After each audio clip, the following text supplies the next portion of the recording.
Closing out the week here on the Real Kyper and Bourne Show. It's been a long week, or has it been a short week? Past week? Past week. Good week. Good week. Yeah.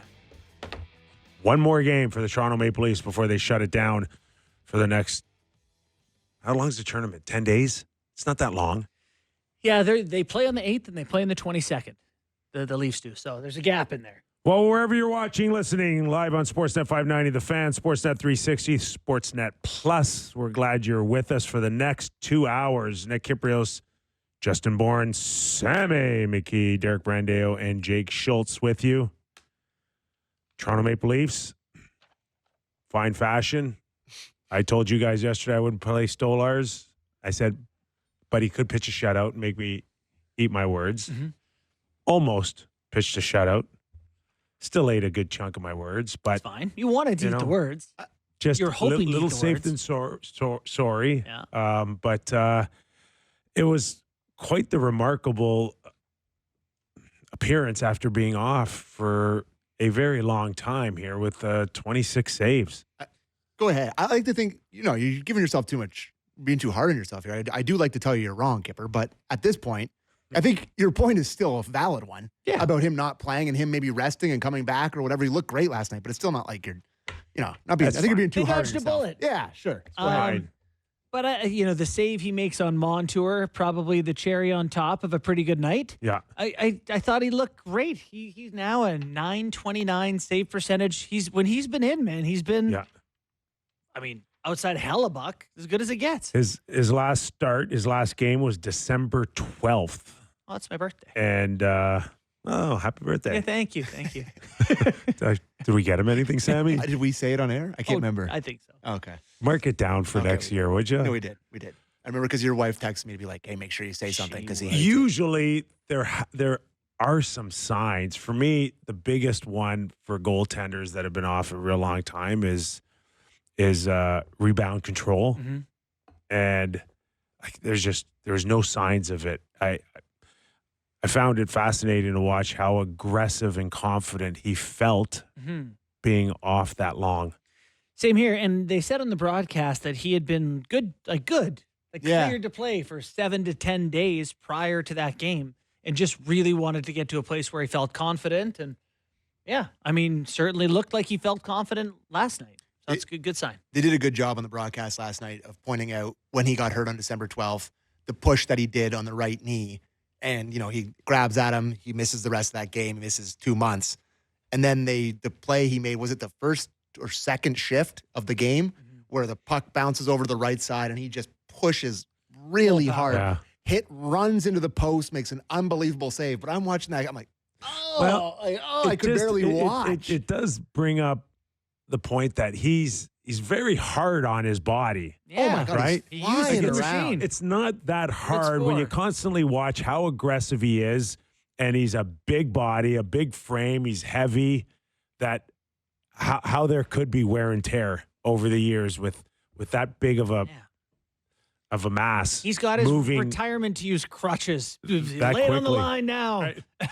I would like to see him get rewarded with a nice contract, and that's something we haven't talked about. But he hasn't made big money for a guy who's been awesome in the NHL for a while. There's no one out there that would look at his medical records and go, hey, how's a 6-year deal for you? But there's got to be 10 teams whose goaltenders stink who are dying to have. He's in the For first sure. year of his contract here. Let's go. Let's just be easy here, boys. Come on. Holy hell. Right. Don't walk him out the door just yet. It's just,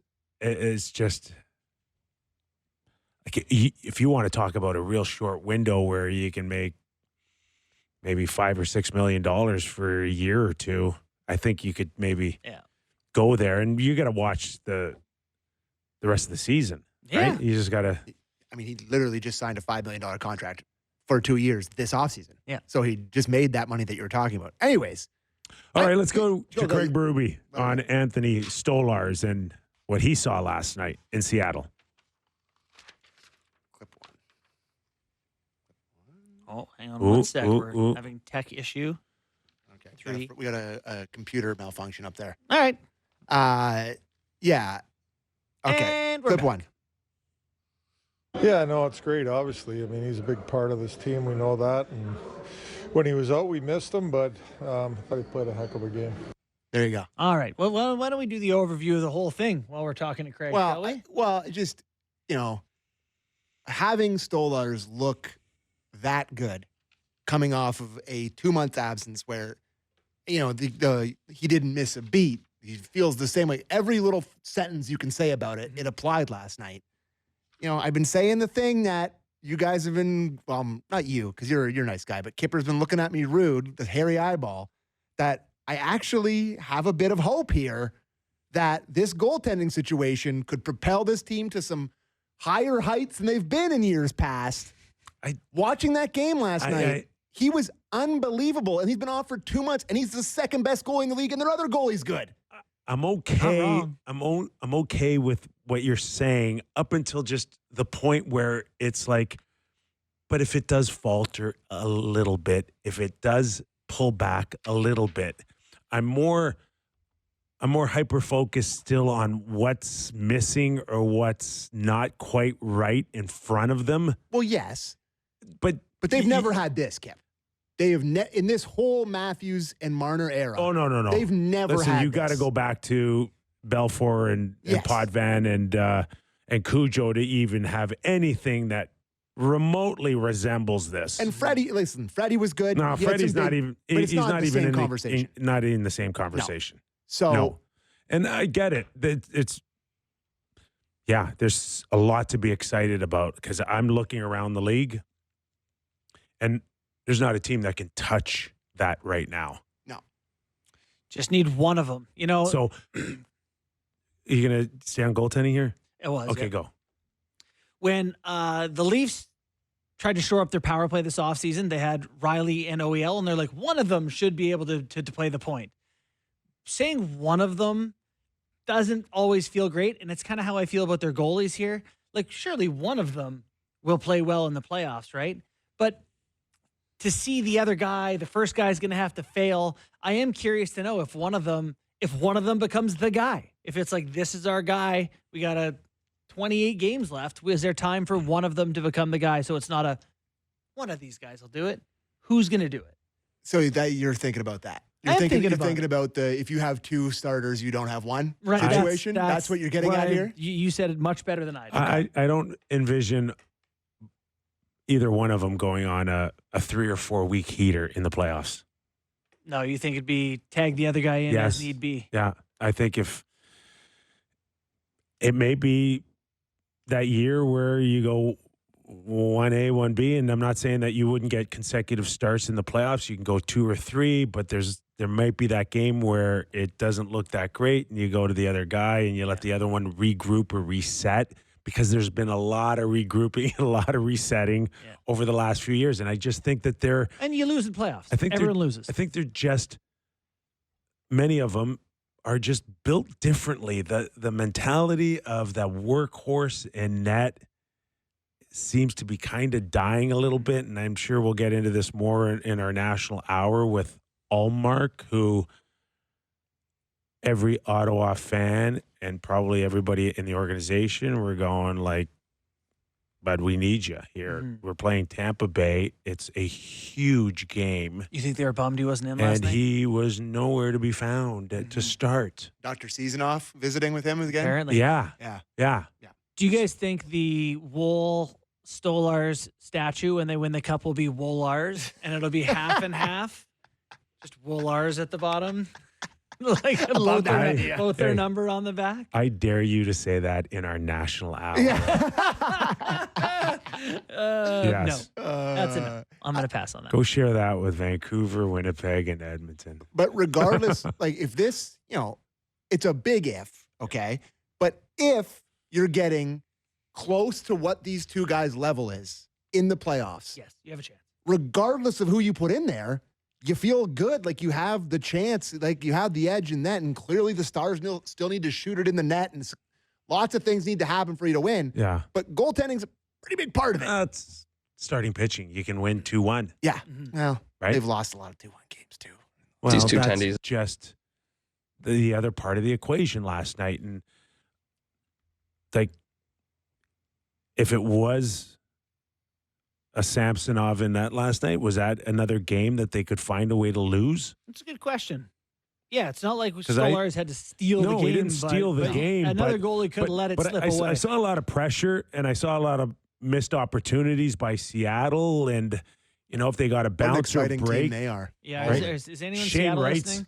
all alone in the slot, and anything but where he shot it would have been a huge goal for him. And it's like, on top of Stolarz playing terrific, if they would have just found a way to get a few by him, are we talking about a potential loss last night? Yeah, and that's, you never know. You let one of those up early, and maybe it changes the tone of the game. So they got what they needed out of their goaltenders. Yeah, really good. Did you guys like the newly minted second line? Well, first we just say the Kraken. That's not much. Oof. Great team to watch. Oof. They are in no man's land. Okay? Well, No, they're like they're the Islanders. You think you're good, you think you're in it, you're not. We suck. Do you think they think they're in it? I feel like they're worse than the Islanders. They felt that way maybe a week and a half ago. They've lost 5 of 6 now, I think. yeah, they're 11 points out of a playoff spot now. But just what's They're lost. What's the building block there? What's interesting is we had John Forsland on yesterday and asked what he made of things. And he said what you just said.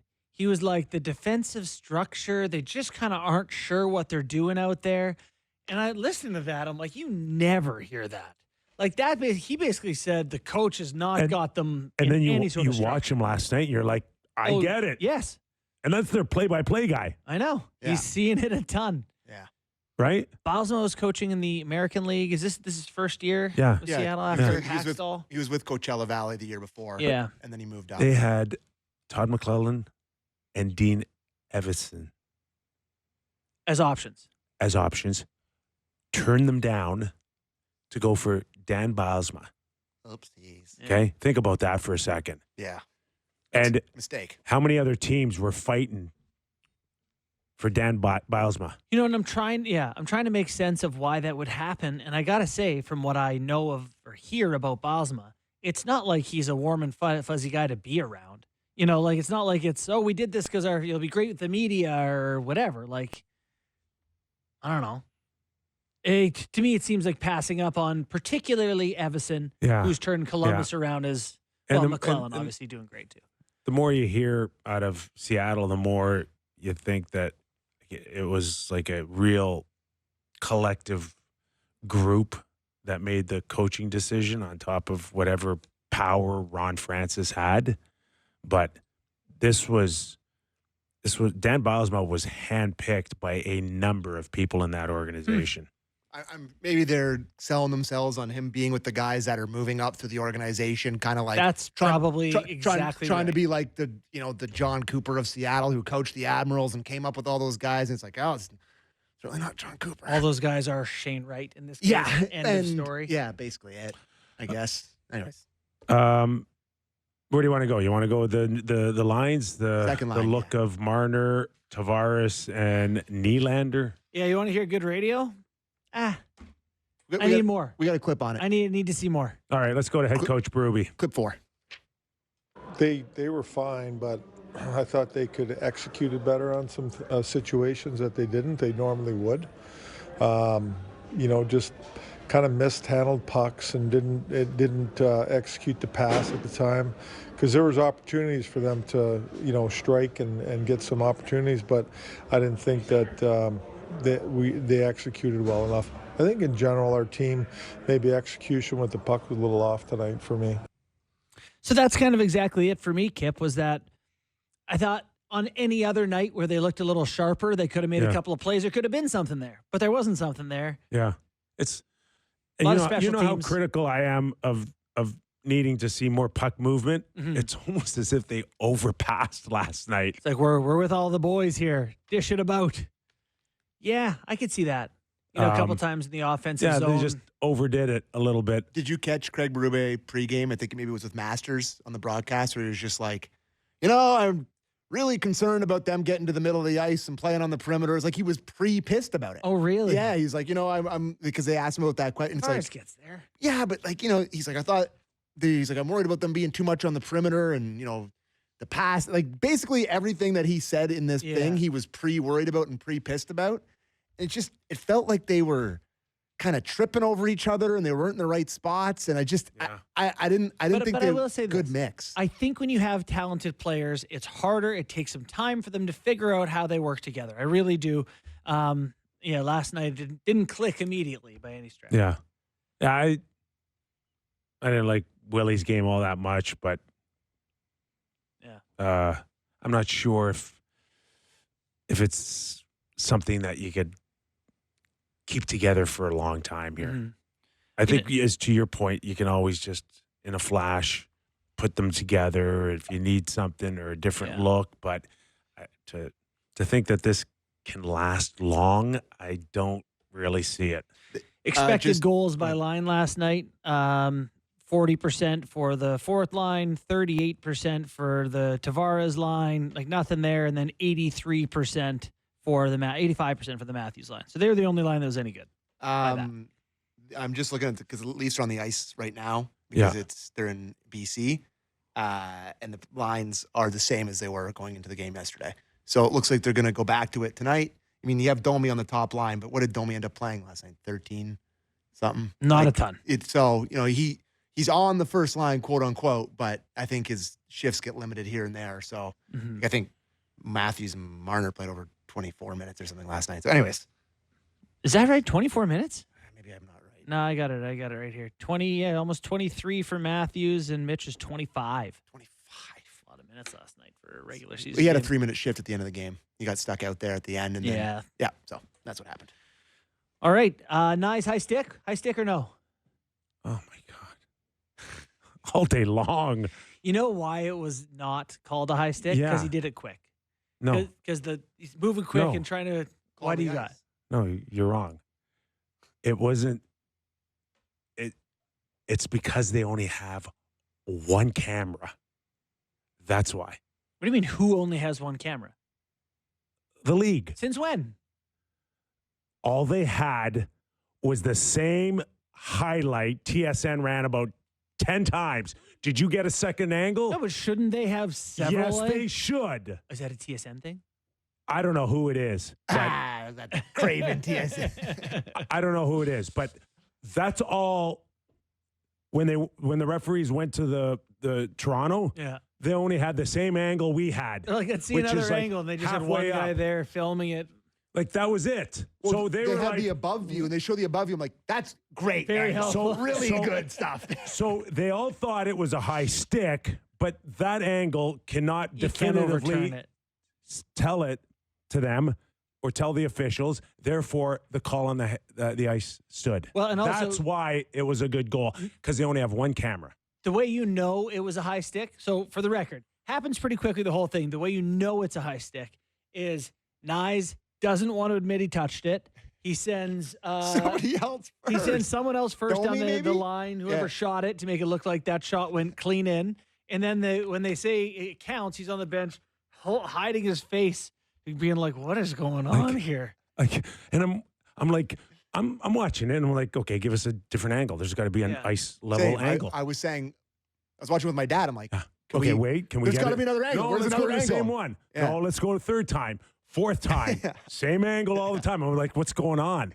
Like, what do we got to do now? Do we have to, like, if we only have one camera, why don't we get like a sketch artist at ice level, right? Draw the picture. Hey, if it helps the Leafs, maybe we should be doing that. Get a homing pigeon. Have them fly it back to Toronto, and then come up with a decision. You know what's very funny about what you're saying is we used to have a goal judge that was just like Dave from Wendy's or some guy who sat in that box, was looking through the net and the posts, and he had a button, and he's like, I think from here it went in. And everyone was like, well, can't refute that. Light came on. Good goal. That one guy saw it, he thinks, for a second. The goal light from the city that, of the team that scored. But I haven't thought about Dave from Wendy's in a long time. Starting to get hungry. He's a really nice Dave Thomas, guy. he's the founder. I know. No, It was like, but it's usually the low angle, right? Like it's the angle from the opposite end of the rink that they shoot down. Yeah. That's the telling one. But it's like they didn't have. are we So, gonna? Do you have more insight on this? Like who's at fault for I that? think we're beating this up, aren't we?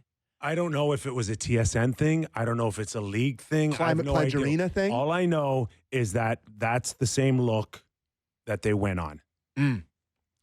Count it. Can we now envision a Stanley Cup playoff game No. where No it's way. like Well, not in Seattle this year. we, That's o- for sure. we only got the one angle? Surely Come that on. will not be the case. 2025? That's crazy. That's funny. All right, well, they got a break there. So we have a special treat for everyone. It's Friday. It's Leafs Line Day. Sorry. I think we should probably get out of here so we have like 17 calls or something. We got 17. So like I want to make sure we have time to Well, hear I from mean, What happens if we get like sick of them after like 5 or 6? We're not going to get to all 17. we can talk about the penalty kill. They did score in the power play again last night. They So did. now the power play is red hot. Bobby McMahon again gets another goal. And BMAC Bills. different type of goal for him. High slot tip for him. But again, I think he's I put something about it. Oh, maybe I didn't take it in there. But point streak for him now, road point streak. I think it ties the longest since Matthews has had a long one. Like he's getting points here. In his past, looks like 76 games. God, I forget who tweeted it, but he's got 30 goals. Like, we're at a season. The pace he's at is of a 30-goal guy. Wow. Yeah. Kyper, all you think about is money. Yes. Like there's Yes. literally like That poor guy. every day. That poor guy just lost $2 million. Can't you just say, what Okay. a great player for the Leafs they've got there? Maybe $3 million. I'm sure. Maybe 3. Listen, I'll give you this. When they're on the mentors trip and he's having a couple beers with Joe Thornton and his sister's there, he probably had one moment where he's like, my agent kind of screwed that one up. Like he probably has a moment here and there where he's like, I probably should be making more money. Hey, we actually have a giveaway, boys. Oh, okay. Yeah. So I'm going to do a quick giveaway before we go to break. On Monday, February 17th, the Toronto Marlies will take the ice at Scotiabank Arena where they face off against the Laval Rocket. The game will take place at 2 p.m. So what's a better way to spend a fun day with your family than at the Toronto Marlies game? Perfect for making memories. We are giving you a chance to win a pair of tickets right now. To enter, all you have to do is text the code word FAMILY to 590-590. Standard message and data rates may apply. Text FAMILY 590-590 right now to enter for your chance to win. If you don't win tickets with us, you can still purchase tickets to the game at Ticketmaster.ca. Sir, is that Monday at 11? Is that what we said? It's a Monday at 11? Monday, February 17th at 2 p.m. We should go. The show should go. Let's go watch the Marlies and have some takes on the young guys. Canada plays Finland at 1. So I'll forget it. Yeah, probably going to watch that. Nope. Sorry, Marlies. But yeah, if you want to go to that game, text FAMILY to 590-590 right now. That's what Sportsnet Plus is for. Great point. You can watch any game on delay like it's live. It actually, I really love Sportsnet Plus, and that's not a promo. I use it every single day. Chill. All right, let's go. All right, we'll take a quick break. When we return, we go to Sammy's Leaf Line. And if it sucks, it's Sammy's. If it's really good, it's mine and JB's. Love That and more when we return to Real Kyper and Bourne. All right, my new favorite segment, hearing real life voices outside of your two. Yeah. Big fan. You don't hear a lot of voices on a day-to-day basis, buddy? Kyper's voices. No. Skip, you're on the phone 24 hours a day, buddy. On this show, Yeah. getting new voices on this show, Mhm. not necessarily a guest, I always who get to really spew whatever they want. Yeah. I get Hi, Sammy McGee. I get really excited though when you're on the phone, Kyper. Like you're sitting at the desk, we're not saying anything, and then you pop up and you start like saying something interesting, like on your walking off. Like, what was he saying? Usually it's sell.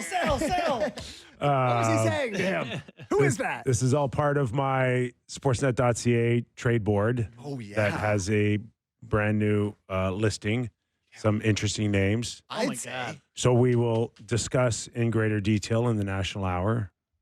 All right. Good. I have questions. Oh, you do, eh? Oh, yeah. Okay, let's get this show started here with the Leafs line. Let's start with the first caller. Matthew from Oshawa calling in from Mississippi. There's been a lot of talk recently about the Leafs being interested in Dylan Cousins from the Buffalo Sabres. While I agree that he'd be a great fit for the Leafs, I am more interested in his teammate, Bowen Byram, a 23-year-old defenseman, former 4th overall pick with great offensive skills, and a Cup champion with the Avalanche in 2022. I believe he could fill the Leafs' need of a true power play quarterback this year and in the future, similar to a Cale Makar or Quinn Hughes. What would it take to acquire him from Buffalo? I'd be willing to give up a Cowan or Minton, and if we could get both of them, potentially package it with a future first-round pick. Thank you for providing exciting Leafs content this season, as on the ice it has seemed to lack that at times. And lastly, go Leafs and go Generals. All right. Yeah. Sorry about the Jennies in there. No, that's okay. I like the Excellent question. I'm going to the Jenny's game tonight. So Yeah, excellent question. Okay. You know more than I do. No. Well, just to quickly answer Matthew's question, it would take the kitchen sink To get Bowen Byram? and Dylan Cousins. Oh, and. Yeah. The Yes. and is big. Yeah. What about or? What about if it's just Bowen Byram? Again, one of your top two prospects in Cowan and or Minton. I don't trust. But you have Byram. Byron needs another contract here. Mhm. Okay, and that's the issue here for the Buffalo Sabres, is that Is he up? Like his contract's up? I believe he is Oh, a restricted free agent. Sammy, I'll check right now.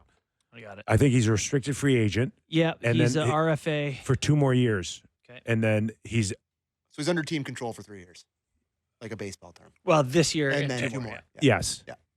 So if you're going to buy unrestricted years, this guy will now go to $7.5 million. Whoa. Oh yeah. Oh no. He's good.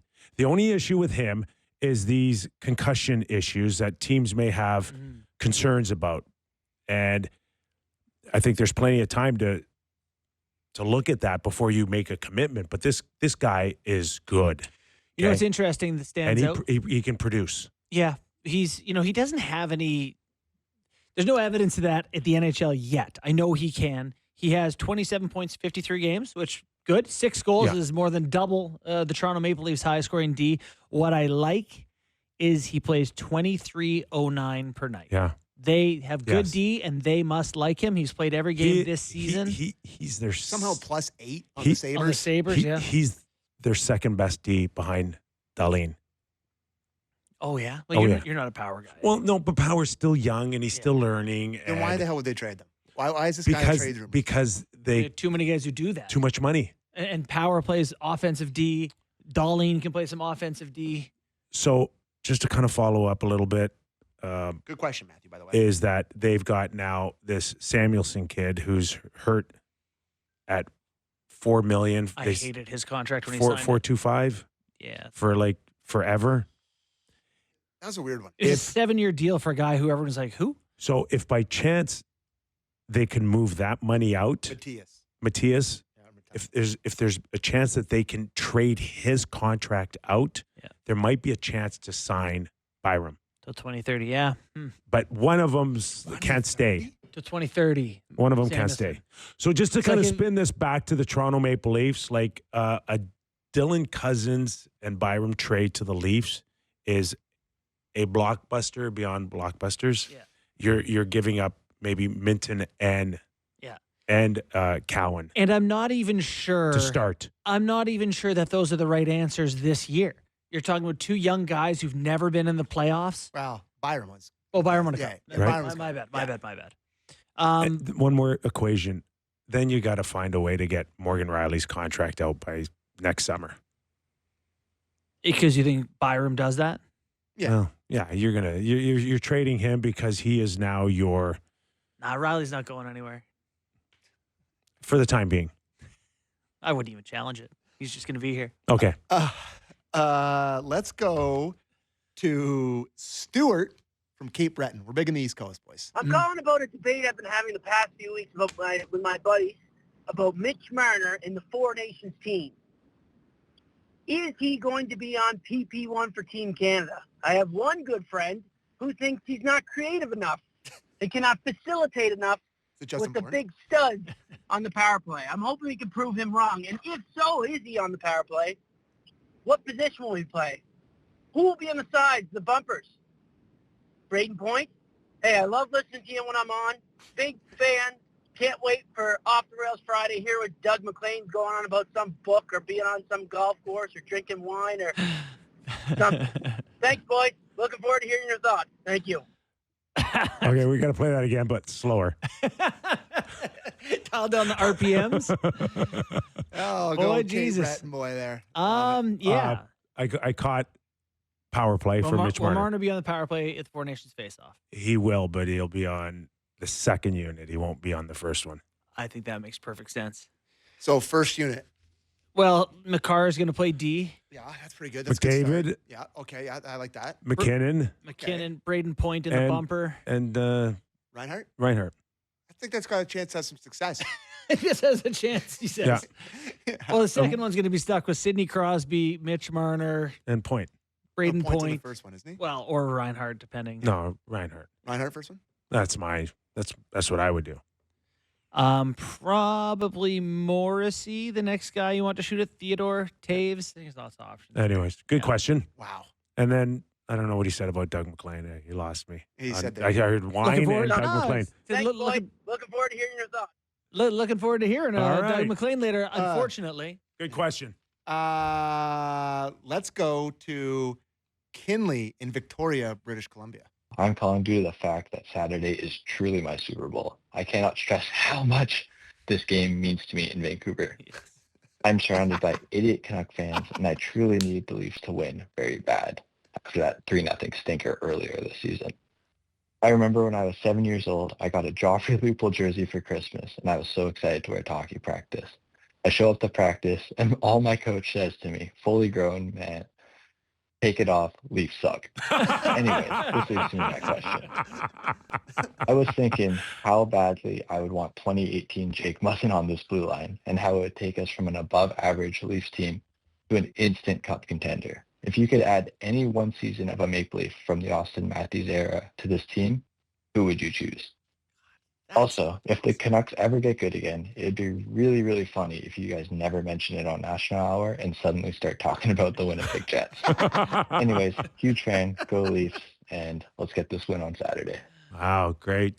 Kinley. That sounds like a All right. superhero. I love the question.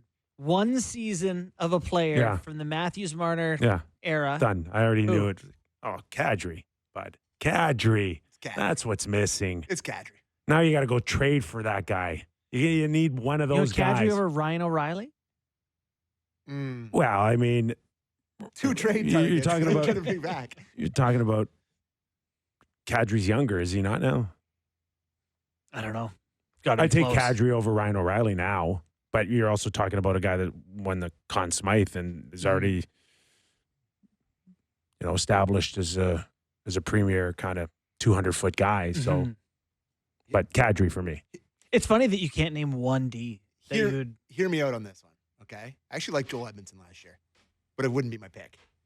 I loved the first year of Patrick Marleau on the Leafs.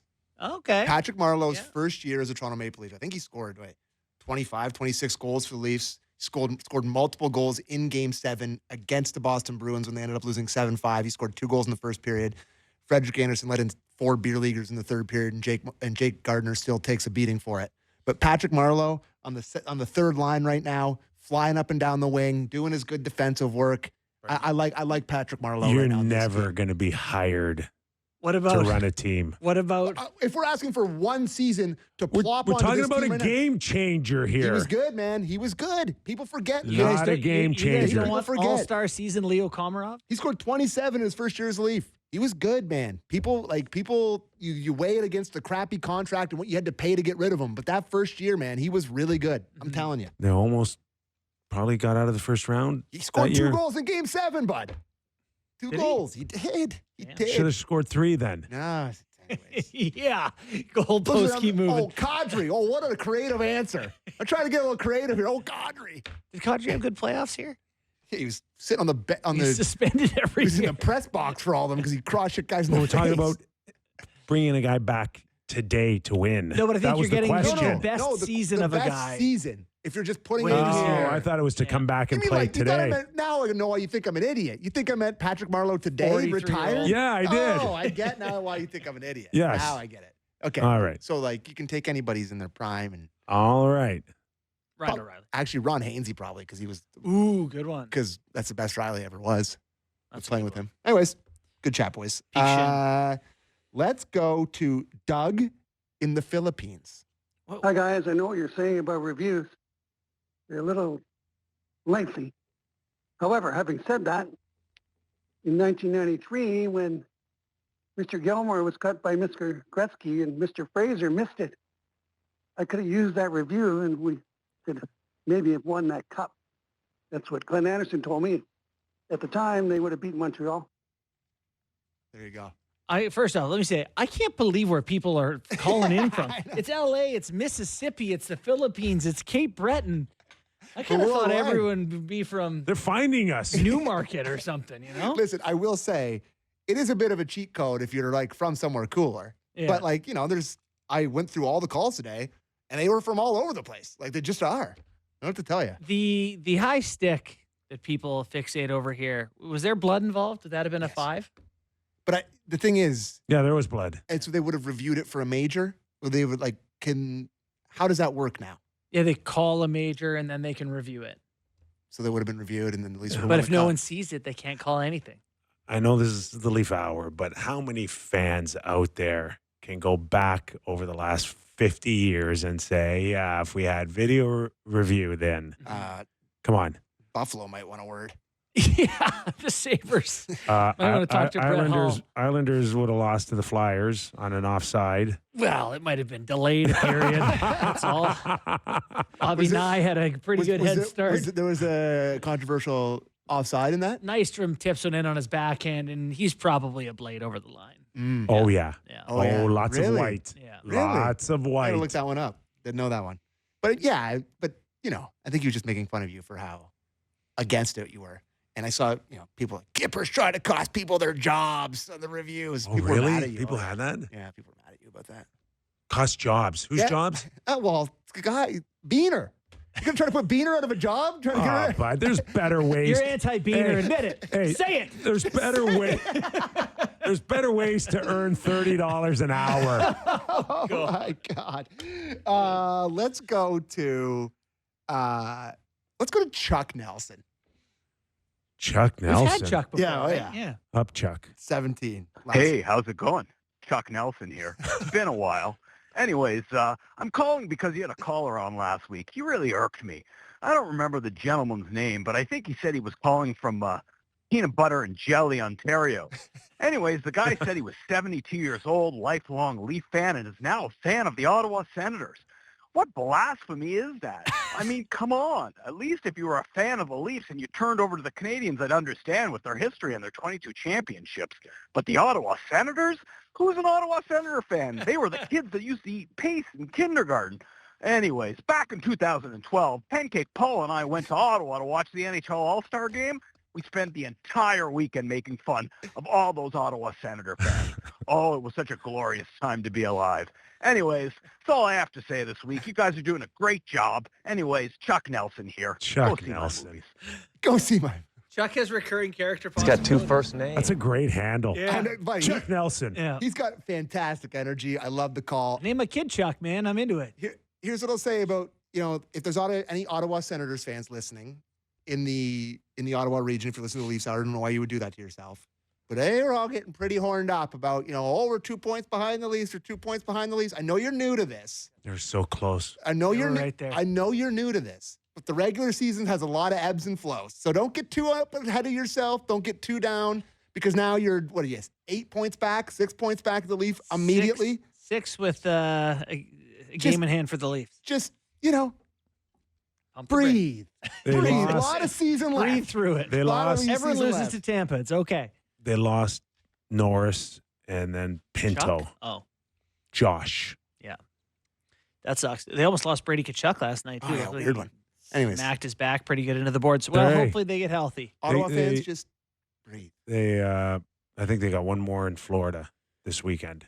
I do maintain They got to win. Yeah. They got to beat Florida Saturday. I do maintain that you can only switch teams when your team is committing some sort of malpractice or there's a... Well, they leave. Or someone goes to jail or they go leave. You can't just leave because you're not winning. Yeah. You can't... I'm still rooting for the New York Jets. Ugh. That's a tough one. If I find myself ever lying about my name, I'm using Chuck Nelson. I'm using Ron Mexico. Chuck Nelson is a good handle. All right, let's go to Curtis in Guelph. Curtis in Guelph, are you? This week, I'm going to dial it back a whole century. Just watching Anthony Stolarz being a 6'7" goalie dominate the game. I got thinking, if you could take either fans or players from the 1925 year and bring them to the modern day to watch one Leafs game, what player do you think would be the most surprising to watch on the Leafs?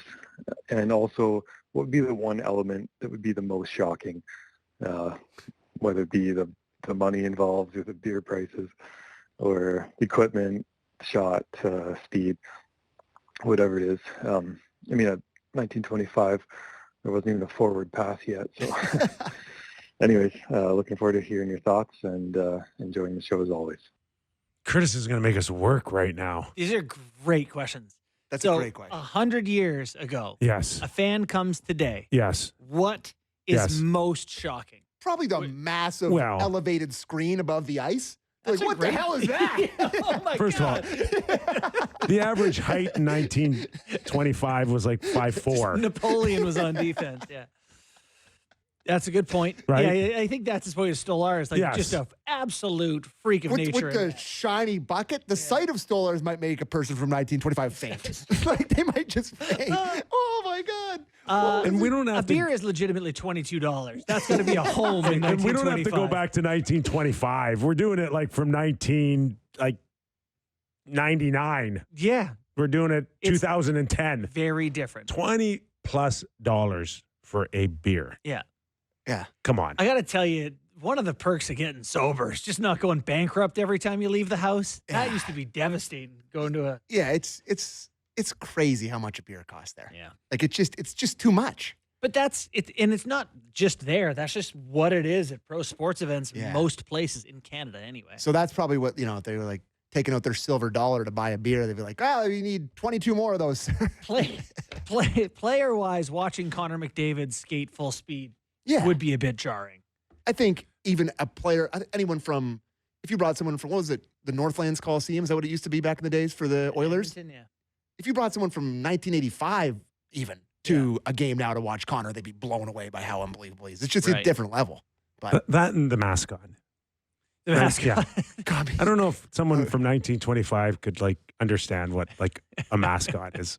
Also, if we could still show them Zdeno Chara, that would be cool too. How about Daryl from White Rock, British Columbia? Started watching Leafs in my father's lap with him drinking Molson Golden. I'm a diehard Leafs fan and like to see them destroy, crush, humiliate, and embarrass and take no prisoners on Saturday. The Canuck fans out here are a bunch of whiners. The team should get an Emmy for the best drama or soap opera. Heck, yesterday Michael Bublé went on a local sports TV show and said he talked to the team. He phones them saying that all is good. Does he sing to them also, I wonder? Maybe Leafs could get Jim Cuddy in when they lose 3 in a row. My question, why do you call it Kyper's Clippers when Nick hasn't heard the clips yet? So Nick, Justin, Sammy, I love the show. I don't miss it. Take care, guys. Thanks. Bye. Maybe the best question of the show because I haven't got a clue. Alliteration is the answer. Kyper's Clippers just sounds It good. just came off crispy. I love that. Just two guys slandering Canuck I think fans. that's another good shortcut to getting on the show. Just picking up what Sammy chooses is if you can slander another Canadian fan base, that seems to be do you think that Canucks fans are any more dramatic than Leafs fans? Yes. I do. Different. Too. It's a different. I actually do too. I actually think it's the only other market in Canada where I'm like, that's a different. It's fan not. base. It's not getting any easier watching the attention that the Leafs get and continue to get for Western Canada. It stood out to me here. It's just sheer jealousy. Well, I heard Bieksa talk about it once on Hockey Night in Canada, and he said that exact thing, that they hated. Yeah. That it was all you ever hear about is Leafs, and you change your start time. And I actually think, like, if you're a Flames fan and you lay down for a night when the Leafs are in there, that's all of a sudden people just write your team off here because that's all they see of your team. So they're very heavy games. Big, weighty games for Canucks fans. Let's sneak in Michelle from Barrie. I just wanted to touch base on the quiet fans at Scotiabank Arena. I am lucky enough to be able to go to at least one game a year because our company has seasons tickets, and I manage those tickets, so I get to go. I'm going to see the Carolina game in February, and I'm excited about that. I also wanted to say that, I thought about all the different nights that they have at the arena. Like, why couldn't they have, like, a fans night?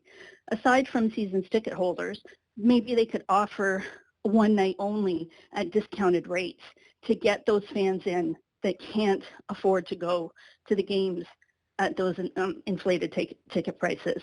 And then they would at least have one or two nights of really excited fans in the building who are excited to be there, excited for their team, and can motivate them. I'm so excited for the Leafs this year, and I'm hoping that this is our year. Thanks, Michelle. That's a great question. Kipper's going to come in with some rude No, comment. I'm not. I'm not. Oh, it's because there's not enough money. Oh. Well, yes. But I won't say it as goofy as that. I am thinking, as we're talking about it, how do you keep those tickets out of the hands of the people who on the resale market will still pay like if you give someone a ticket who can't afford tickets to a Leaf game, pretty good opportunity to flip it and make 300 bones in a heartbeat. I think you would do like a raffle of some kind where, like, if you can't go, it goes back in. Or how about you just line up? It's like, hey, first 21,000. It's like a but college hockey. Gates open. Gates open at this time. There's a line up. There's a value for those tickets. Who's taking the hit? Because the season ticket holder owns those. So is he not buying those, and now they belong to MLSE, and MLSE is going to discount them for the fans? How about you get 40 games a year as part of your ticket package, and you pay whatever, $1,000 or $2,000 less than you usually would. And MLSE, who's just hurting for money, I'm sure, buys their real fans a night at the rink one time. I love it. Really a nice thought. I know it is. That will never happen. Yeah, I know. Never. Thanks a lot, Chuck Nelson. Holy hell. And the worst part is if, to Michelle's point, if you get real fans in there and it's unbelievable, then you cannot ever go back. The season to ticket holders get killed even more. That's a bad defense, though. It's like, well, we can't let good fans in. Your people won't know how bad the other ones are. Exactly. Oh, I love it. I don't think we have time for another one. Maybe just get the Bay Street Boys juiced up ahead of time. Yeah. Do we have time for another one, Derek? We got to go. What about a later start time? We got 60 seconds. 60 seconds. Let's go to Luis and Moncton quickly. I'm thinking that the Four Nations Cup is going to produce some good hockey for that, but I think that the league is going to pay for it in the second half. I think the quality of play is going to go down. What do you guys think? What do you guys think? Thanks. Yeah, love your show. It's all the best players. Louise, we're already there. Where your mindset is bang on. I think we've already experienced that already with the quality of play jammed into a schedule. Yeah, great point by her. There you go. Okay. What another successful Leaf line Sammy, rules. Another one. Okay, we're going to take a quick break. When we return, Sean Reynolds will join us. Our good buddy Doug McLean is under the weather. Comes from Vegas. Too much partying. Vegas flu, huh? Yep. Something bit him. I've been bit there. Back when we go national next. All right, let's kick it up for the National Hour on the Real Kyper and Bourne Show. Wherever you're watching, wherever you're listening, live on Sportsnet 650 in Vancouver, Sportsnet 960 in Calgary. We're glad you're aboard. In a few minutes, we'll welcome in Sean Reynolds, Sportsnet reporter for Hockey Night in Canada, covering the Winnipeg Jets. They're on another heater, ho-hum. What? Do we get Jets to talk? talk. Do we get to talk about the trade board now? I know that was all exciting, but the trade board. I mean, come on. As Sam has just alluded to, I came out with my 3rd edition of the trade board. We'll do another one outside of the Four Nations tournament, but with a month to go here, we've got some interesting names, so we'll definitely dive into those. Yeah, we sure will. You traded Rantanen again. Oh yeah, wow. It's really turning into like a bizarro world for trades, and I'll go even outside of the NHL, obviously with Luka in Los Angeles, and we're starting to hear some big potential trades in the NFL as well. We are. That's you're wearing the hat, not me. You You're should Rob know about Lowe this. wearing the nondescript, no team preference NFL hat. Miles Garrett demanded a trade, and he's a good player. So, yeah, but I think that NFL trades are never really – it's like a good player gets traded for like a 5th-round pick. It's very NFL trades are a lot different, but – Cooper Kupp? he demanded a trade too. But, I have a hard time – do you think there's like a cross-sport inspiration? Like NHL guys see Luka Doncic gets traded. They're like, well, if they can trade him – if they can trade Rantanen, why don't we trade? I actually think the Doncic one doesn't hurt. I think, it's like we're not doing Doncic. We just did Rantanen. I wrote today on as the opening of my Sportsnet.ca trade board is that I do believe trades like that are a reflection back to you on, okay, if they're putting their necks on the line here, what are we doing here? Can't be a coward if other people are doing it. Where are we? Are we looking at all our assets in a way where we can really define where we want to go from here on in? And I think it does force you to reflect a lot more when you see others, like I said, putting their you-know-what's on the line. Yeah, you're sitting there staring at Erik Karlsson going, I'm not sure that this is the answer for where we're at in our life cycle here. Well, Kyle Dubas is going to take a mulligan on that one for sure. Yeah, I don't give mulligans, though.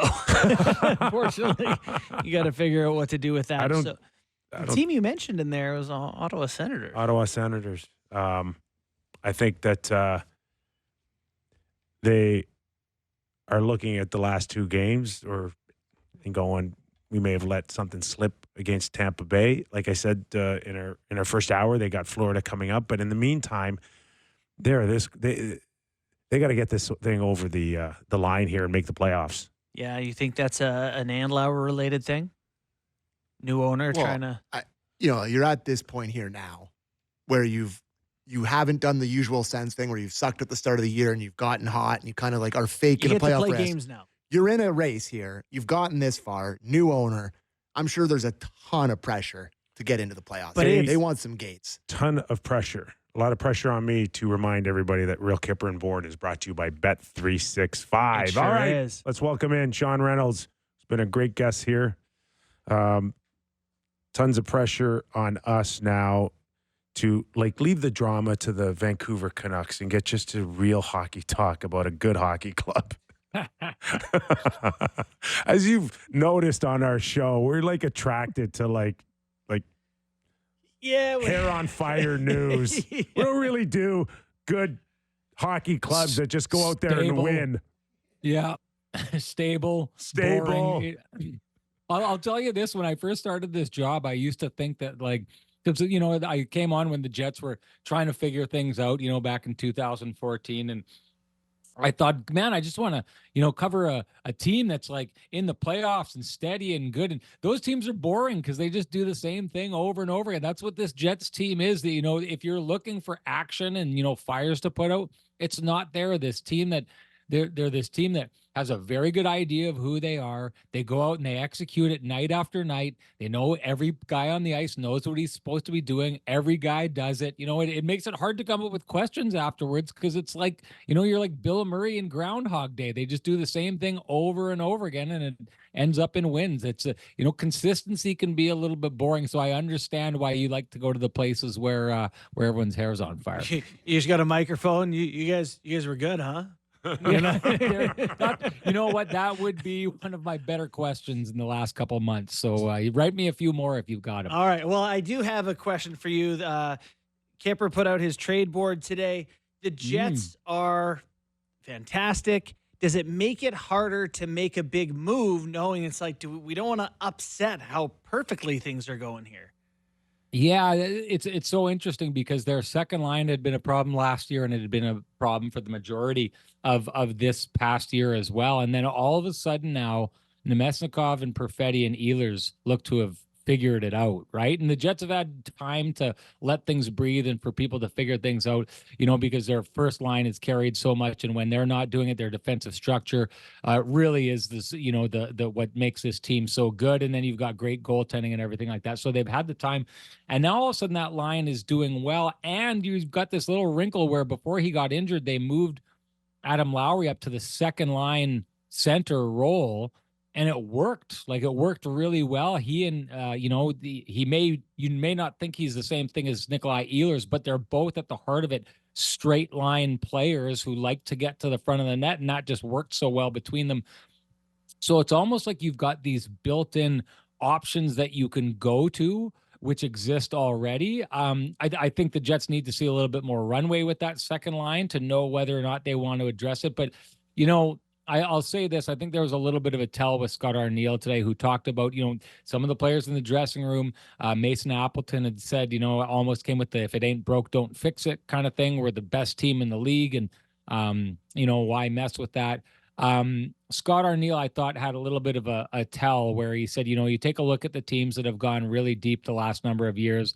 They are, dripping in depth. They've got all kinds of options. If you want to tweak things and go against a heavier kind of lineup, you've got that option. You want to go faster, you've got that option.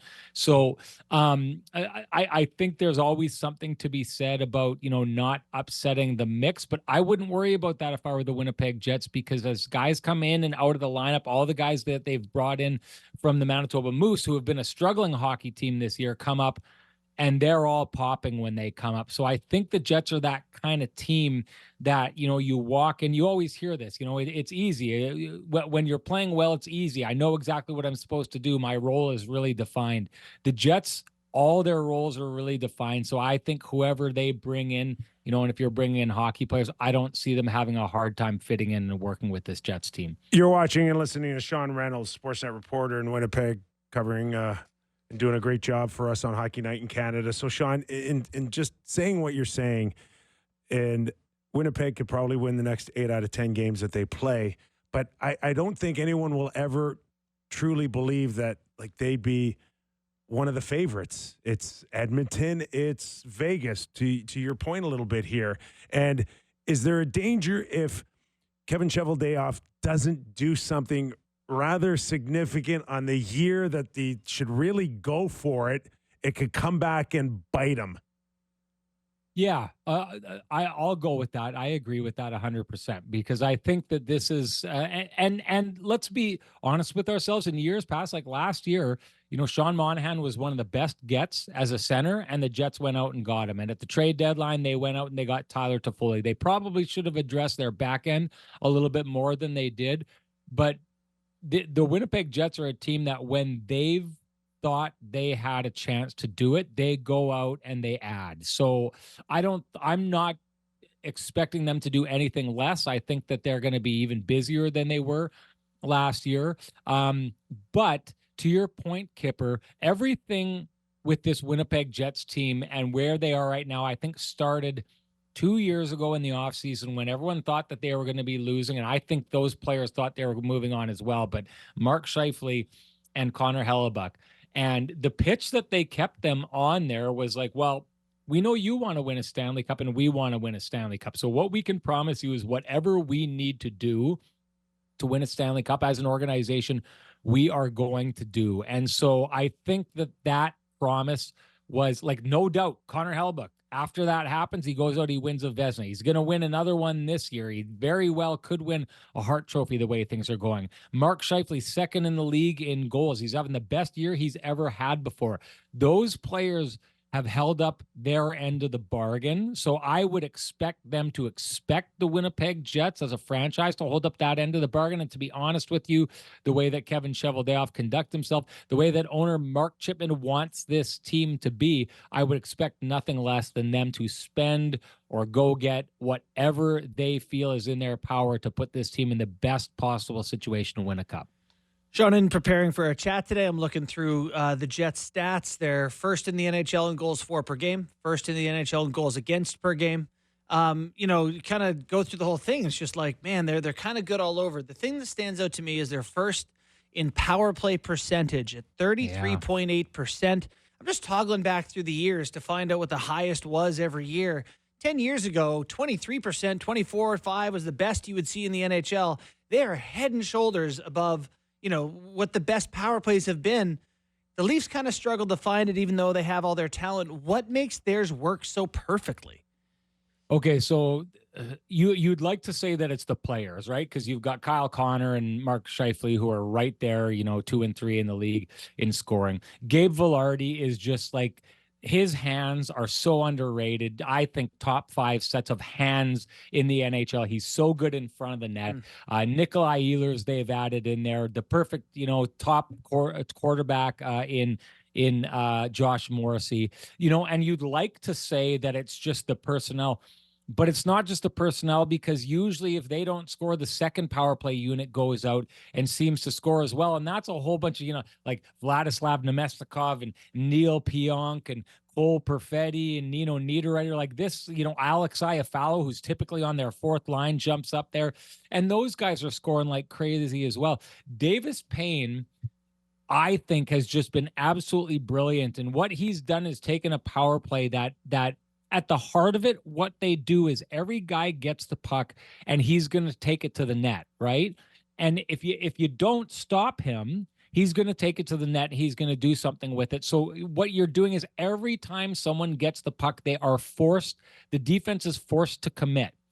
But the Jets are also really good at moving the puck. So once that guy commits, you move it to the next guy. Then the next guy's forced to commit, and it's 5-on-4. And eventually you run out of guys to cover. And they are so good at finding the open man. And the other part about this is I've seen them go in certain nights, and a team will come in with a really aggressive power play. Other nights, the team will come in and they'll kind of sit back a little bit. You will notice in games that the Winnipeg Jets play that quite often they'll score right off the bat because they come with a great game plan and their coaches have built something really well. But on the nights where the opposition coaching staff throws in a really good wrinkle, what I'll see is the Jets approach their next power play opportunity in the second period or the third period entirely different than the first period. What I'm saying is they learn, right? Like they go into a game and they learn, they probe the soft spots in the penalty kill, and they figure it out, and their guys on the bench. I saw a great interview with Davis Payne in the middle of the game where they were talking about the aggressive success that their opposition was having on the PK, and he said, yeah, we just didn't execute properly. They keep doing that. I like our chances on the next one. And sure enough, in the third period, they score on the power play. They know what they're supposed to be doing. Their coach knows how to crack open the opposition. So they're capable, they're smart, they've got the right mindset, and they've got a coaching staff that really knows how to crack into the opposition. And I just look at this and I don't know how you stop this power play. Usually I'd have, a little bit of insight on watching a team and saying, you got to do this. I don't know that it can be stopped. It's going to be interesting to see what happens in the playoffs because teams obviously elevate their games. But right now the Jets look to have everybody figured out. Sean, the news comes that Sidney Crosby is going to miss his next start for the Pittsburgh Penguins. I got to think Mark Scheifele already has a bag packed, and it's sitting at the front door, and it's got a ticket already for Montreal if, in fact, Sid cannot play in Four Nations. What are your thoughts on Mark Scheifele? Oh, well, I had said early on, watching the way he was playing, Mark Scheifele was going to be playing for Team Canada on my podcast. And, when you make these proclamations, people love to point out when you're wrong. And I've been saying very loudly, I wasn't wrong. Team Canada was wrong. on this Well one. said. There is no way Mark Scheifele should have been left off this team. He's big, he's strong, he's extremely committed to defense. He's so good at in tight plays. If you give him space, he'll kill you. He can score, he can pass. And I mean, I take a look back. If you just want some history of him with good players, when he played on Team North America, he made his way from the fourth line up to playing alongside Connor McDavid. He can play with stars, he can play with regular players. Mark Scheifele, it was a crime that he was left off this. And now I know Mark Scheifele's got a history. I know Mark Scheifele at times has been his own worst enemy, and I think he's been that with Team Canada. I think that caught up with him here.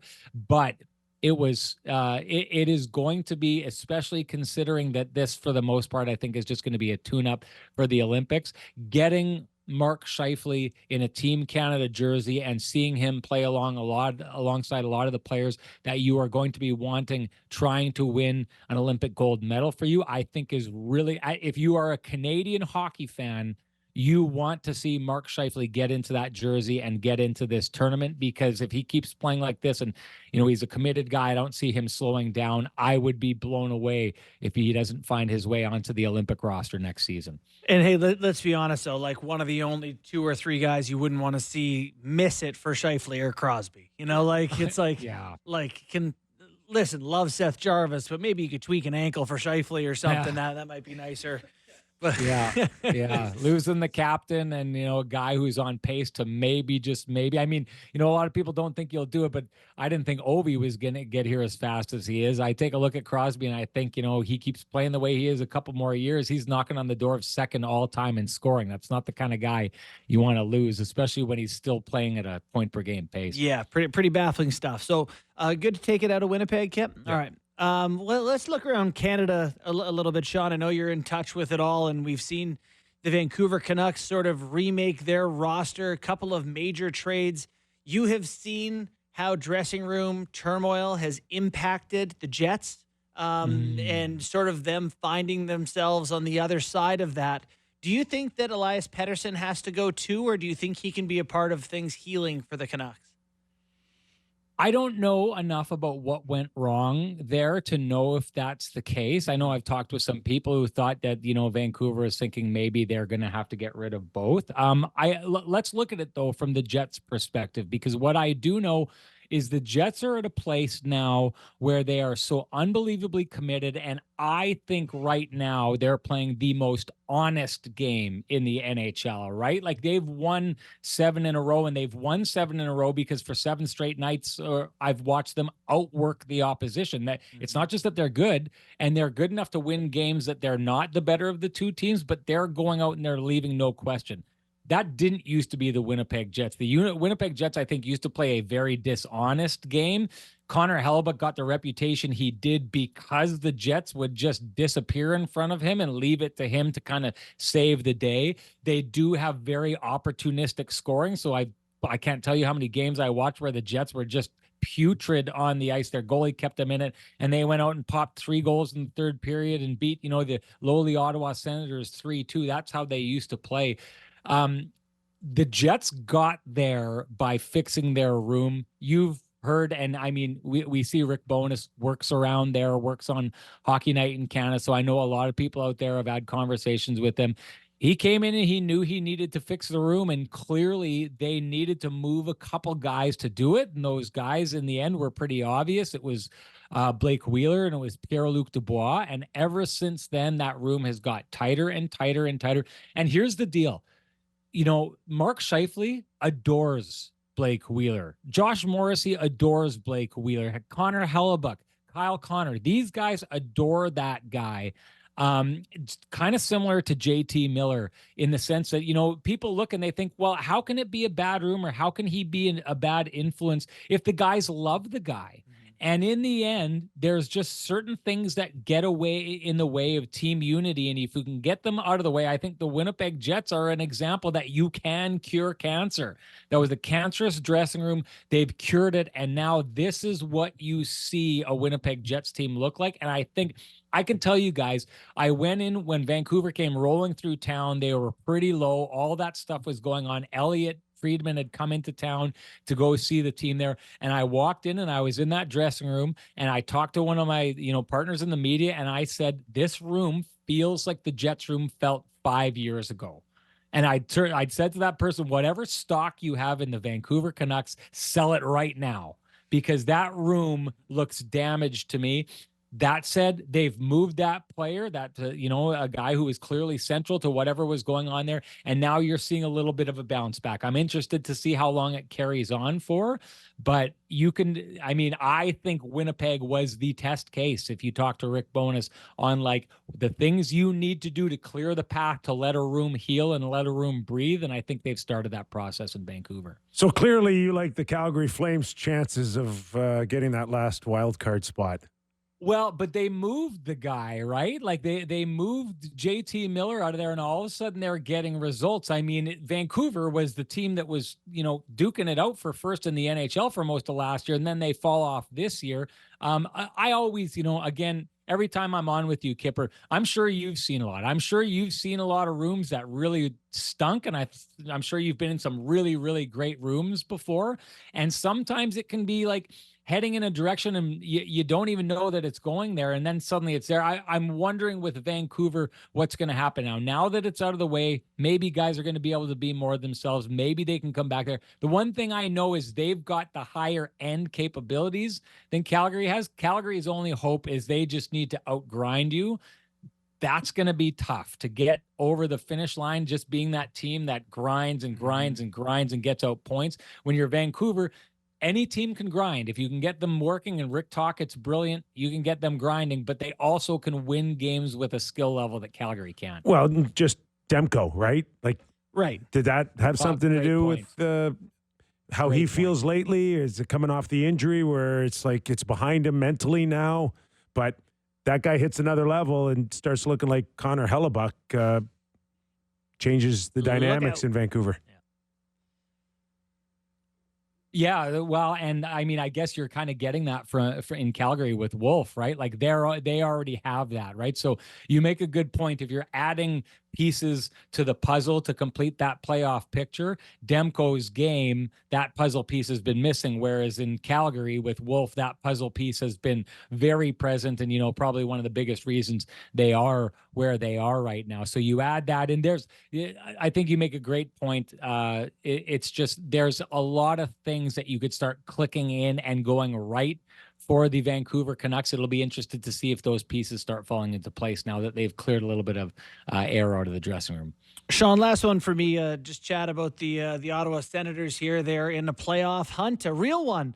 Potentially play the Leafs in playoffs. A couple of ways that things shake out. That seems very possible. They have had some injury issues, but are you a believer? You like the way this team is constructed as a potential playoff team? I like the way they're constructed.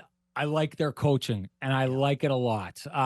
Travis Green. So I've done a lot of Senators games on Hockey Night in Canada this year, and Green is one of those coaches that you just love talking to because he's not afraid to tell you the truth of the matter, and he kind of gets in there. And this is a guy I think who just walked in, and I think his coaching staff were brilliant in going through that room before they got in there, addressing all the different guys, addressing what he thought they needed, and coming up with a plan for every single player on how they could increase their game. And I just love this story. They had a game earlier this year.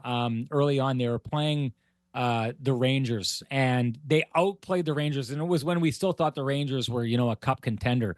And they outplayed the Rangers, but got Shesterkin'd and lost the game 1-0.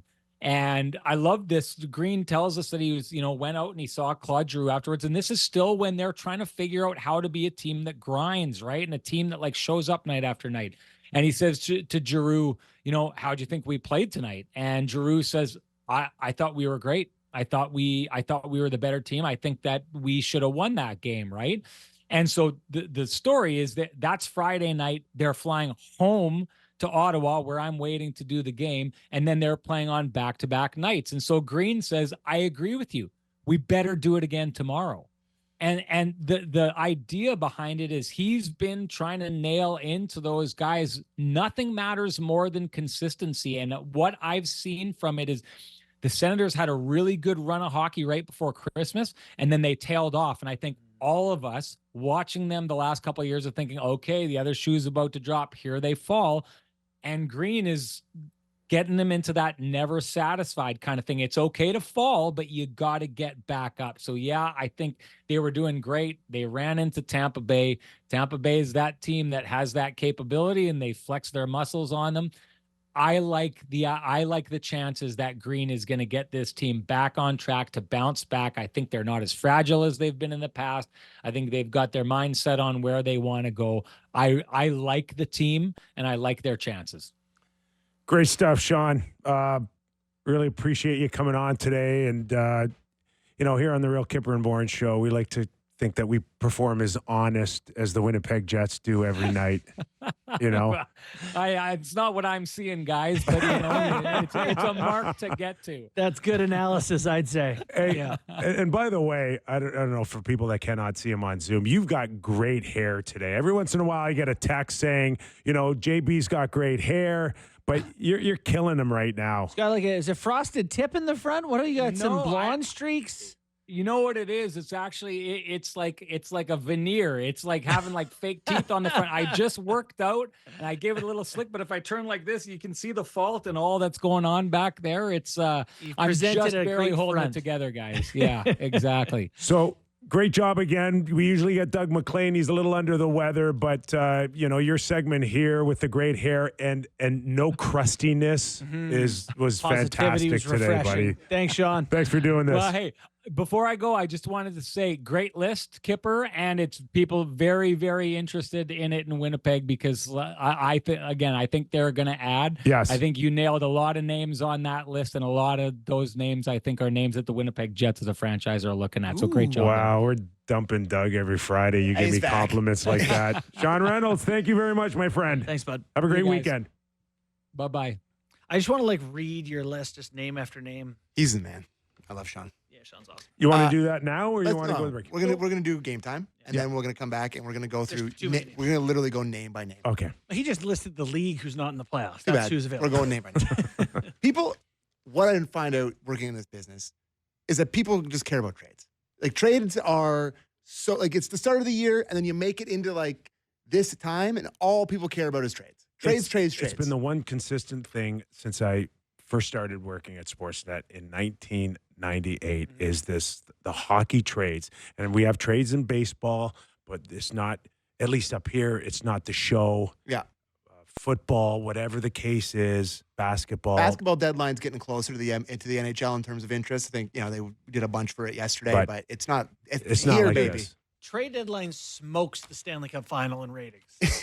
Smokes it. Game time. I don't know if that's true, by the way. Yeah. Give us some Super Bowl, Sammy. I was going to say if it's Dallas and Florida this year, it's game time presented by Bet365. Visit the app for latest odds and find out why it's never ordinary at Bet365. Must be 18 plus. Ontario only. Please play responsibly. So you were asking for some Super Bowl stuff, and I got it for you. There's you could spend legitimately all day on Bet365. Combing through through all the stuff that's on here. And I'm not going to do a ton of it because there's just so many different things that you can bet on. But they have the Swifty specials. I think I mentioned it earlier in the week. And I'm not really I'm not really a Swifty, so I don't really know the names of her songs, right? But all these are named after, is 1989 a thing? Yeah. Right? What is that, a big song? I think it's the name of an album first. I think all her albums are named after years. So let's say, for example, they have 1989, which is a Swifty special, which means Travis Kelce to have a reception for 19 plus yards and to have 89 plus receiving yards. So it's crazy stuff. I don't know that's very well concocted, whoever did that. Yeah, very creative stuff. But the things that I wanted to bring up, I just wanted to look at the good old fashioned line, and it's really tight here. The Kansas City Chiefs are slight favorites on the money line. They're minus 120. The Philadelphia Eagles are plus 100. I have to say, Philadelphia, fantastic football team. I really, really like the trenches for them. Great offensive line, great defensive line. Their defense is great running back. Plus money.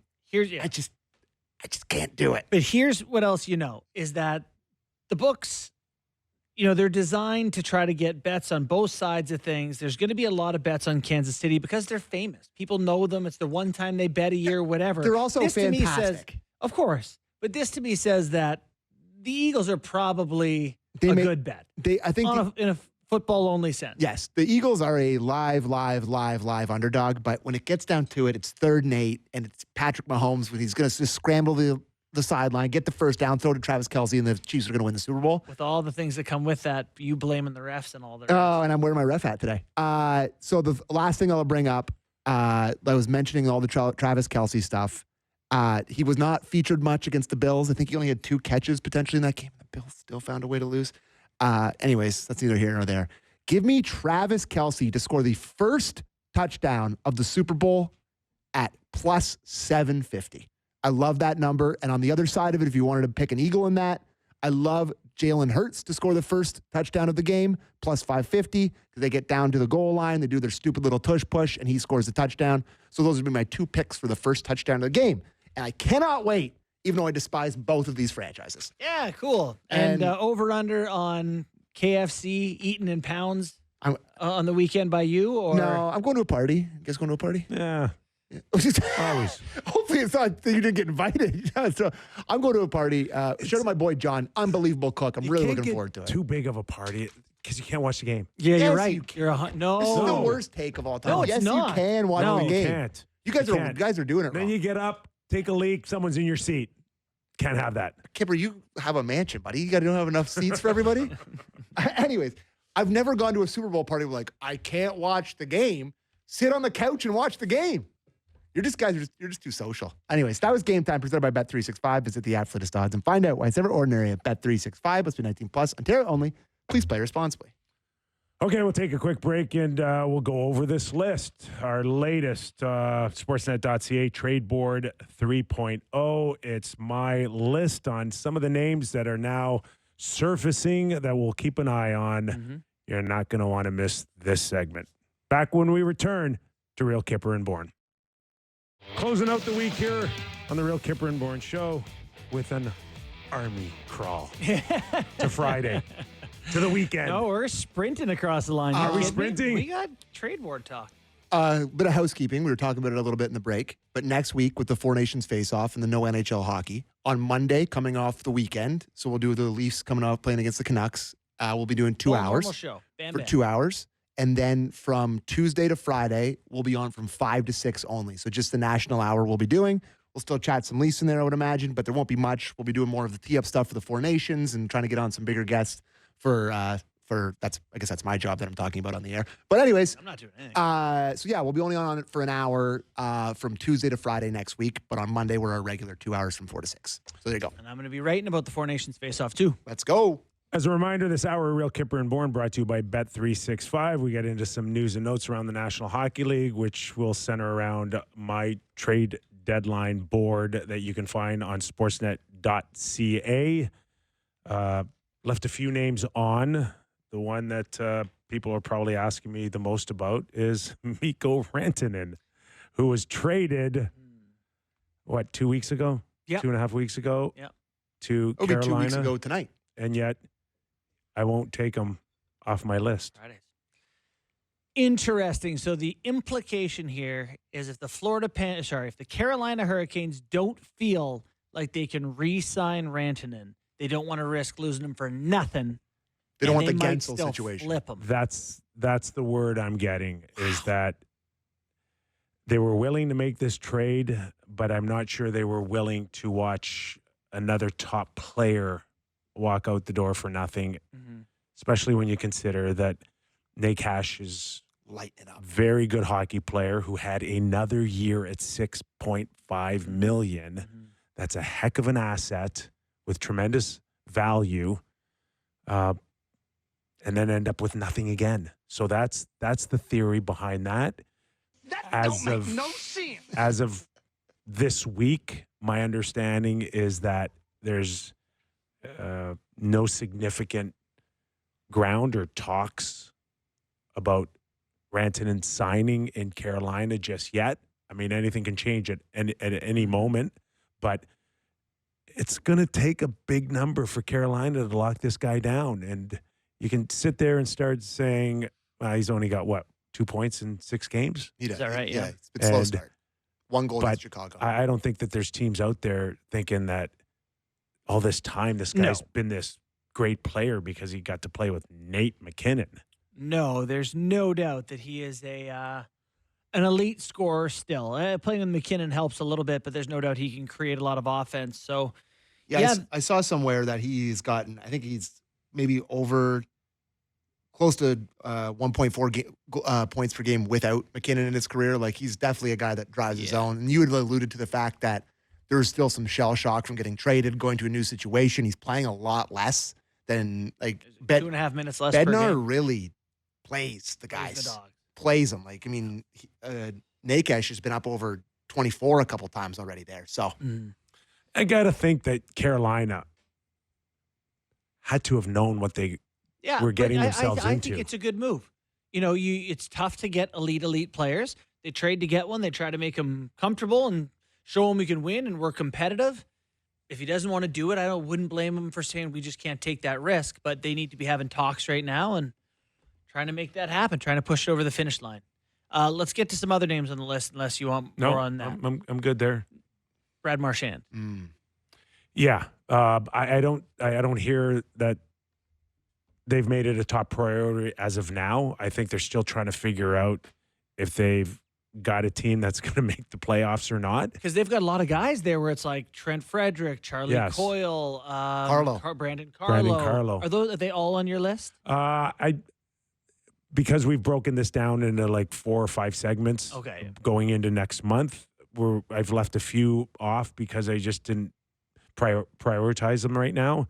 But those Carlo's on there. Those names, 100%, you're bang on here. So right now, I didn't want to take Brad Marchand off. I took Kadri off. I took Anderson off. But Marchand, I didn't want to go there based on, again, revisiting where teams are at, where the cap's at, what you used to be able to do in the past, and what you may not feel like you can take a chance on doing in the future. Listen, Brad Marchand's a staple there. We know that. But can you still, despite what you think of your team or where it's going in the next few years, can you just hand out a 3-year contract in the ballpark of 20 million, 25 million because you just want him to retire a Bruin? Is that enough? Well, is today? Is it on the Sid level of things where you're just handing him a retirement contract? Is like, I don't know. But I went on with our old buddy Walker out there on Sports 1440 the other night, and we were talking about who they're looking at a trade deadline, and he mentioned that some fans out there have been kind of fantasizing about Marchand on the Oilers. Marchand to the Oilers. Imagine a top line with Draisaitl, Marchand, and Buddy, could you imagine watching McDavid? the Oilers win the Cup and Corey Perry and Marchand lifted back-to-back? It'd be a revolt. I still have trouble. Listen, Exactly. I still have trouble seeing Stamkos in a Nashville Predator jersey. Especially and this year. I would have told you that Marchand and Stamkos would have been equal on your teams are never going to let you go. You know what, though? It kind of it reminds me of seeing Patrick Kane, seeing him go to the Rangers, and it's all right. And he goes to the Red Wings, and he kind of makes some new memories there and the whole thing. It kind of reminds me of, like, getting your first tattoo, where it's like you're worried it's going to be a big deal, and, like, what is it? And then you realize it's not a big deal to wear a different jersey or to get your first tattoo. And then you're like, fine, put me in another one. Give me another one. I'm fine. Marchand, it's not a huge deal. Go play for another team that can win a cup. What's the difference if you play for a second franchise or a third franchise? He's not losing his Bruins legacy. None of it's diminished strong case. because he plays somewhere else. The tattoo case is a strong one. And I will say, I feel slightly differently about Getzlaf wanting to be a one jersey guy in Anaheim while watching Corey Perry chase cups around. The only thing that changes for me, cool that Getzlaf prioritizes family and all that stuff, as some people should. But I'd be like, Perry, that guy cares about cups. You know, that's like a hockey. Yeah. And it just changes your perception of guy. What is Marchand? To me, he's a cup guy. I'm only thinking of Pete Davidson from SNL. He's taken all the tattoos off his body. And it's like... he has? Oh, yeah. He's zapping them. He's zapping all of them. Oh, that's a process, man. Like, he's saying that you got to go like 18 times and they got to slowly thousands of dollars. burn your skin off every time. Yeah. That's crazy. Why? No. Why did you ever put them on? I think tattoos are cool. I don't have any, but I think when I see somebody with tattoos, I'm like, that's cool. You're a cool person. It's a meat shell. You think? It is. Yeah, I think it's cool. Do whatever you I'm a tattoo guy. I like it. Bumper sticker, right? I was thinking about getting a big sleeve with our 3 faces on it. Anyways. Yeah, don't do that. I'm not going to. We did Byram. We talked about him. The one I believe the very least. Yes. Your whole list. Do you want to fight? I know exactly what you're going to say, and I totally agree, Borny. Sam Bennett. Yeah, there's no way. That's on here for ulterior motives. I just watching Rantanen and watching all of it, I just won't take him off my list. And I'm with you. Mm-hmm. And I write it. It's in the description that this one's going to be a tough one to move for a team that is trying to do something that very seldom teams get a chance to do, and that's win back-to-back Stanley Cups. Yeah, but Cup finals. There's still an issue first there. in the division. Say what you will about the salary cap, but they're millions apart from what Sam thinks he's worth or what Florida is willing to pay him next year. So if you're willing to take that chance of renting your own player, he's not going anywhere. Yeah, I think they would do that over trade him. He's not having anything else. He's not having a wonderful year this year, Sam Bennett. You know, you don't judge him by his... Who did he fight the other day? You don't judge him by his scoring, clearly, but like you'd like him to score a bit. He's 17 goals, dash 13 this year. But he's still one of the best gamers. Of course. And I would love him on the Leafs 100%. Imagine that you traded to the exact team you're chasing. Sure. How about Braden Shen? Well, I was going to say, let's talk St. Louis. Hold on. Yes. You got... I think my buddy, Mike Snyder, who texted me about... Ask Kyper about Braden Shen. Yeah. I think my friend Mike started this trade rumor. I think he started it. Narcissistic thing I've ever heard. Well, no one had said it until I told him my buddy said it. It's a reasonable suggestion. It's not. No one had said it. It was Mike. You can say he was first. He was first. He created. He invented it. St. Louis has gone through this kind of last week and a half, 2 weeks of can we go on a nice little run at home here and get ourselves back in it? I think it's to the point now where the answer is no. And last night was devastating. Yeah. They give one up with 11 seconds left to lose a regulation. You're talking about trading another captain here. We just talked about Marchand in Boston. We're talking about the same thing here. He's 33 years old. He's got multiple years left on a deal. He's got a no move. You'd have to agree to it, but it's not stopping teams from calling. And I imagine Doug Armstrong's getting a lot of calls. Doug's in that kind of I'll listen to anything mode right now. You got Pavel Buchnevich. Yeah. Jordan who hasn't Kyrou. started his extension yet. What's he, 6 years times 8 or something crazy? Yes. Yeah. Kyrou, and Justin Falk. Jordan Kyrou as well. Yeah. Kyrou, eh? If he can't move Buchnevich, he'll take a look at Kyrou, who has a no trade or a no move kicking in July. It's wide open right now. And so it's one of those things where I know he's told us on our show he's got 5 first-round picks coming in the next coming years.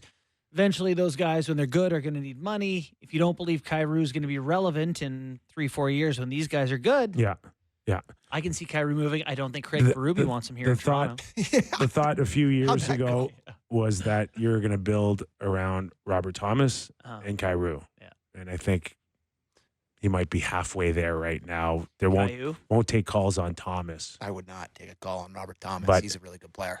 Kyrou, yeah. Bob Tom? Yeah. There's talk here. Buchnevich, I like. Has it just completely dried up the Parayko stuff? Because he was the number one guy last year everybody talked about. A couple of weeks ago, he wouldn't have conversations on Parayko. I don't know where it is now, but I think out of the 3, and Torrey Krug's is on long-term IR, but he desperately tried to get out of that contract last summer. Krug? Oh, yeah, that's right. They tried to trade it to Philly? So Justin Falk's there at 6.5 as well. I don't think Justin Falk's played 35, 40 playoff games. If there's one guy that could maybe want to take a crack at it as early as this year. The whole thing with some of these guys still at 6'5" or whatever, and now we're getting into Seth Jones is on my list and Erik Karlsson's on my list, is how much can you get to eat money? No one's going to do anything without eating money. So that's just the way it is. So I had heard that there's significant talks between Chicago and Dallas for Seth Jones. Oh, wow. This being Heiskanen concerns probably. But yeah, I'm sure. But that would be like either bringing in a third team, and like any time that you got to shrink a guy's salary, you got to pay for it. So either I'm paying you or I'm paying a third team, but it gets expensive, but it's a way to make it work. And Erik Karlsson only has 2 more years left at $10 million. So make it 8. If 8, 7, 6, can you talk Dubas to eat $10 million just to get it off your books?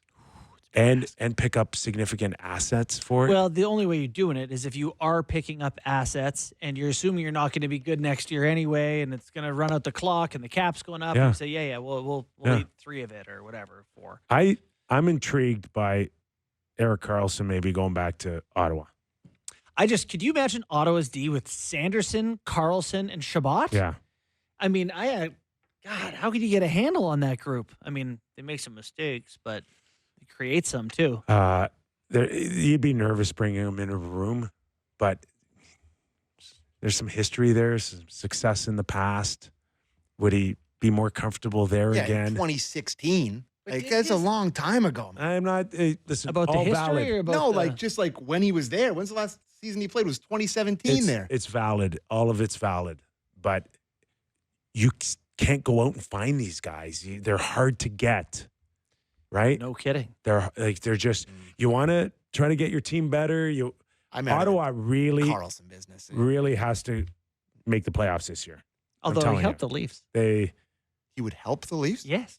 Oh God. Without a doubt. Without a doubt. I'm good. PP1, I know, baby. I know. Sure. That's where you have to have a lot of confidence in your room. And I'm not sure Ottawa's Toronto. there. Some big names on the list. You got Nelson, you got Dylan Cousins, Besser. Only goalie is John Gibson. Outside of that, it's Georgiev, to be honest with you.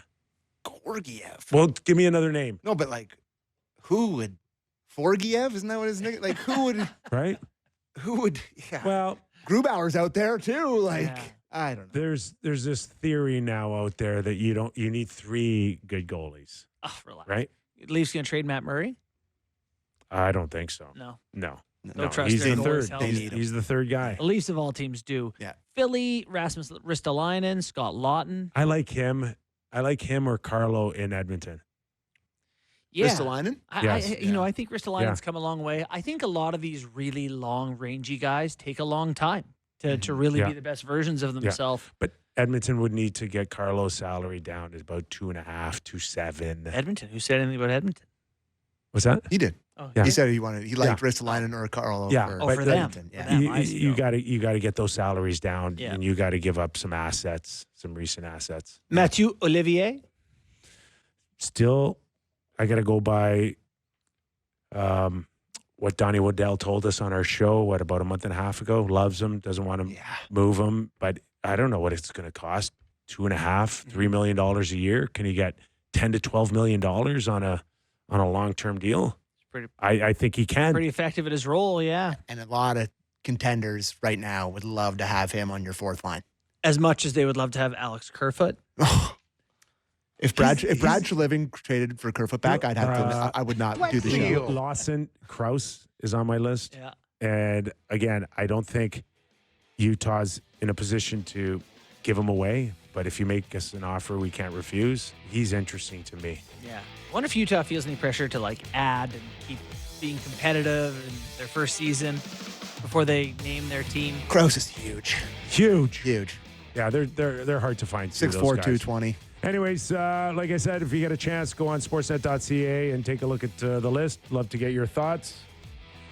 All right, week's over. Ladies and gentlemen, Doug McLean. the weekend. Not feeling well. We wish you the best. I don't know. Vegas flu, baby. Sometimes I kind of think, is he pulling a Ferris Bueller on us? Bueller. Is he going to end up in a parade singing Twist and Shout? Maybe he lost it all last night. Or is he really sick? Bueller. Reach out. Hey, he's at Doug McLean. Reach out and tell him Bueller. get well soon for us, okay? Yeah, great. Have a great weekend, everybody.